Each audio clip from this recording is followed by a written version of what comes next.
there is this mentality that has, to be fair, infected both genders. This idea that because they are nice guys or good girls, that they are somehow entitled to being with the guy or girl of their choosing. Not only is this not fair, but it comes from comparing themselves to the lowest common denominator, or slut shaming. You know, guys out there, you should not feel the need to be congratulated for not beating women, for not having, baby mama drama, for not being a thug or a bad guy. That's not a very high standard, and the feeling that you're one of the good ones because you act like a human being is not a reason to act as though women's legs should just open and close at your beck and call.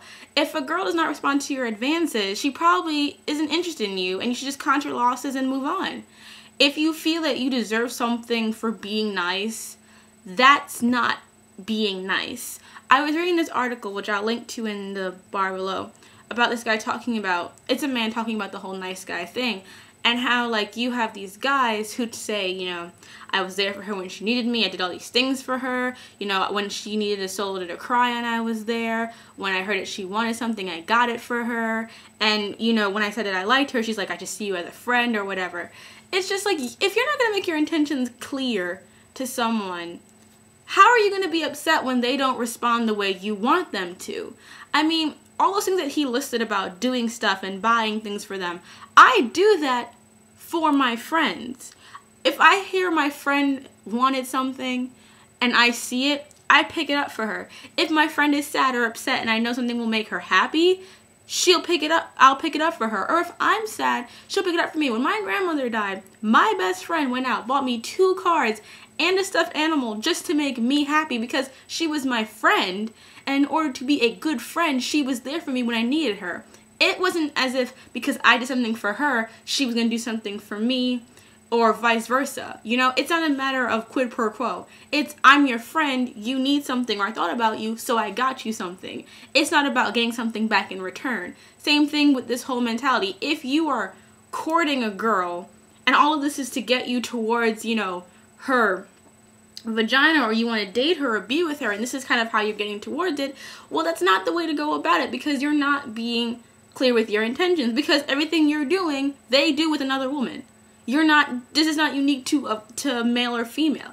When I have a guy friend who I know likes something, I get it for him because he's my male friend. I'm not doing it because I have a crush on him or because I like him. I'm doing it because you're my friend. I know you like Dungeons and Dragons. I know when your character's a Minotaur, so I got you a toy Minotaur for Dungeons and Dragons.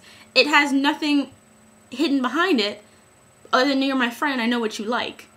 It's not a reason for dating or for us to be a couple by doing things for each other.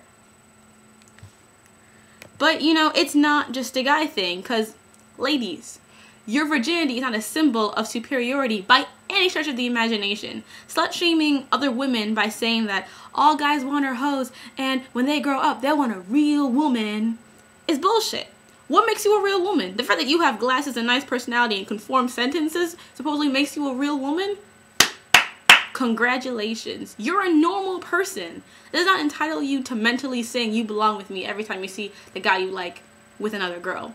And I really hate this idea of women thinking that because they are not the stereotype of what a perfect girl should be, that girl is inherently a bad person. I mean, jealousy is normal. I mean, if you see the guy you fancy with a girl, with his girlfriend, there's jealousy, but you don't have to hate that girl because you want him and she's supposedly standing in your way. Because the fact of the matter is, if he's choosing to date her and there's something wrong with her personality-wise, that's on him. He made the choice to be with her.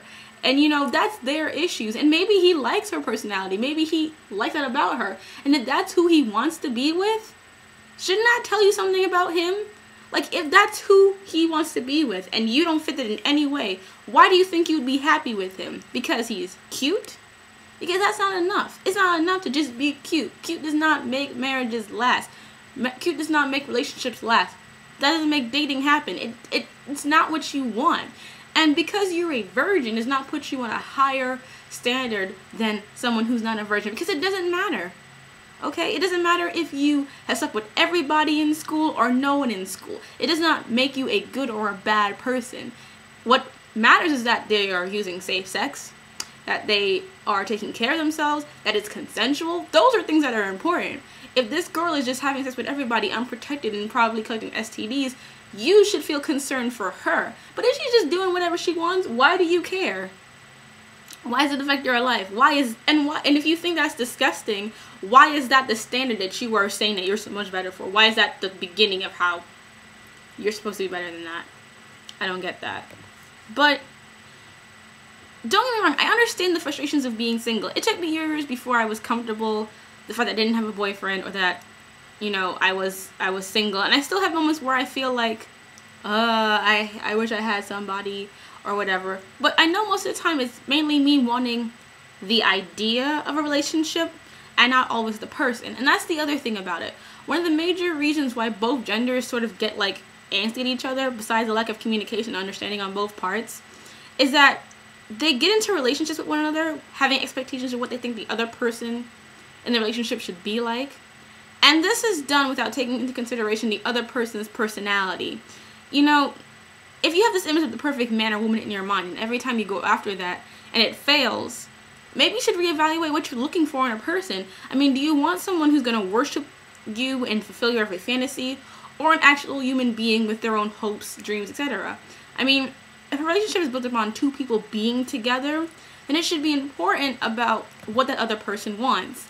For example, you can like someone and think they're cute and attractive or everything, but if you are the kind of person who knows that you want to have a family, and you want to have kids, you want to have a house, you want to do all that kind of, you know, Brady Bunch shit, and she has no interest in having children, doesn't believe in marriage being important, it doesn't matter how attractive you may find that person, that's not gonna work.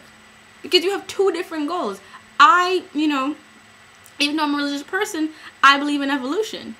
And if I met someone if I had met Joseph Gordon-Levitt, and he was like, I'll date you, I'll marry you, whatever, and he came out and said, oh, I don't believe in evolution, that's got to stop right there. Because just because he's attractive and I find him attractive on a level does not mean that we click. Doesn't mean that at all. A complaint I hear from both sexes is always, you know, guys, girls want someone who's a bitch or a thug. And that's not true. Okay, what both sexes are attracted to is confidence and charisma. Unfortunately, a lot of times the quote-unquote bitches and quote-unquote thugs happen to have charisma. And that's what attracts people to them, not the fact that they don't have the qualities that you may think is appropriate. It's the fact that they are comfortable in their own skin and bodies and exude that confidence. You know, this is a relationship, not babysitting. No one wants someone who's going to need constant validation and coddling. And that brings me into the second part of this topic, Betty and Veronica. If you never heard of Betty and Veronica or Archie Comics, I have links on the thing below to kind of explain it to you what is going on, so I don't have to go into a whole exposition. Basically, I love Archie Comics, and like most Archie comic fans, I got caught up in the whole love triangle between Betty, Veronica, and Archie. And when it came to that love triangle, for years and years and years, I always rooted for Betty. Because she was the underdog, you know, she was the sweet girl next door, and I wanted her to win against, you know, Veronica, who was, you know, prettier, rich, and kind of snobby or whatever. And, I mean, when it all came down to it, and you looked at the two women side by side, on a level, you'd be like, why wouldn't Archie want to be with Betty? Like, why would he pick Veronica over Betty? And then, recently, after rereading the comic books again, and reading two very interesting articles, again, linked below, I have come to realize that Betty is kind of batshit. Her romantic world revolves completely around Archie. Yes, she has other love interests. Sometimes she'll have Reggie. Sometimes she'll have Jason Blossom, Cheryl Blossom's brother. But overall, she loves Archie in every sense. I mean, there have been situations where, like, Archie, Reggie, Betty, and Veronica would go out to dances together, and Reggie and Veronica would always pair up. But that was because for Veronica, being with Archie, at least for me, was part of fun. She liked the competition. And I'm pretty sure that if Betty wasn't interested in him, Veronica really wouldn't care. That's not the case for Betty. She's obsessed. And not only is she obsessed, but she's in constant need of validation of Archie's feelings towards her. Now, I still love Betty, but she lets Archie treat her like crap and keeps going back to him. She's always second choice, yet her walls are plastered with pictures of him. Her diaries are filled with dreams of them being together, growing old together, and having a family together. And there's something wrong with that. If I were Archie, I wouldn't pick her either. Personally, I'd pick Cheryl Blossom, but I wouldn't want to be with Betty because that is exhausting, to be everything to one person. That's exhausting. Veronica may be stuck up, but she's exciting and she doesn't allow herself to be taken for granted. And yes, she fights over Archie, but that's kind of just like what she does for fun. It's like a sport to her. It doesn't consume her life like Betty allows Archie to do. And when it comes to either being a guy or a girl, no one wants to date a Betty Cooper unless they enjoy having someone's happiness being dependent on them, because that's fucking exhausting. No one wants that. You don't want to be with someone who needs you all the time. At least I don't think anyone would enjoy that. I personally wouldn't. And I just want to say, I get it. It's hard to like someone who doesn't like you back. It's hard to be rejected. It's hard to be single, you know, but being a good person does not make you an instantaneous catch. If a guy doesn't like you, he doesn't like you. If a girl isn't interested in you, she's not interested in you. If everyone you date ends up being horrible, then maybe you need to date a different type of person. Doing the same thing over and over and over again is insanity. And I just want to add this one little thing, which is kind of one of the issues I have with the nice guy mentality thing. That's kind of separate from everything else. When you watch movies about a nerdy guy who's in love with a beautiful girl or whatever, the nerdy guy will always be a legitimate nerd. He'll always be dorky, he'll be overweight or whatever. He'll always have qualities that won't make him traditionally attractive. However, if you have the reverse and there is a nerdy girl liking a hotter guy, she's never anything other than the quintessential Hollywood homely. She's always attractive, she's always beautiful, she always has to just go have a makeover and then she'll be pretty again. All of a sudden she'll like her. The nerds in these stories never go after a girl who looks who's like them. They never go after someone who is equally nerdy or share their interests. They go after the cheerleader who they know nothing about, could probably not care about her interests, but like her in a purely physical way, and they have nothing in common, but they never go after girls who they actually have things in common with. And yet there's an image that they are somehow entitled to these supermodel women.